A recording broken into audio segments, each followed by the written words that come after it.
இது வந்து ஹெல்த்தி காம்போவாங்க.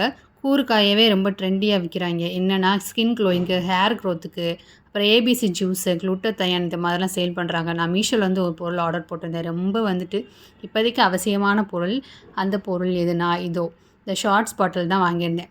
8 மந்த்ஸ்க்கு முன்னாடி இது பயங்கரமா ஒரு ரொட்டீனா வந்து ஃபாலோ பண்ணிக்கிட்டு இருந்தேன். அத ரீஸ்டார்ட் பண்ண காரணம் என்ன அப்பிட்னா, எனக்கு 10 முடி இருந்துச்சு. அந்த 10 முடில 5 முடிய காணோம். அந்த 5 முடி வளரவும் மாட்டேங்குது.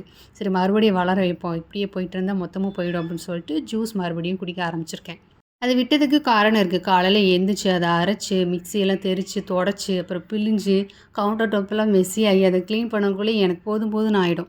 இது எதுக்குடா பண்ணிக்கிட்டு, முடி வளர்ந்தா வளருது, போனா போகுது அப்படின்னு சொல்லிட்டு பாதியிலே விட்டுட்டேன். முன்னாடி பார்த்துட்டு இப்ப என்னைய கேட்கும்போது, "முடி எப்படி உனக்கு வளர்ந்துச்சுன்னு?" கேட்பாங்க. நான் ஜூஸ் குடிச்சேன், இன்ஃப்யூஸ்டு ஆயில் அப்ளை பண்ணேன் அப்படின்னு சொன்னா, "அது எப்படி ஜூஸ் குடிச்சு முடி வளரும்?"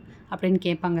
ஒரு டிப்ஸா எடுத்துக்கணும், இல்லைன்னா ஒரு இன்ஃபர்மேட்டிவா எடுத்துக்கணும். எதுவுமே கிடையாது. அப்படியே ஒரு விசாரணை போட்டுற வேண்டியது. முன்னாடி வந்துட்டு பிஃபோர், ஆஃப்டர் பிக்சர்லாம் எடுத்து காமிப்பேன். இப்போலாம் அப்படின்னு கிடையாது. "அட போங்கடா லூசு பயலுகளா, எப்படியோ வளர்ந்துச்சு எனக்கு தெரியாது" அப்படின்னு சொல்லிட்டு வந்துடுறது.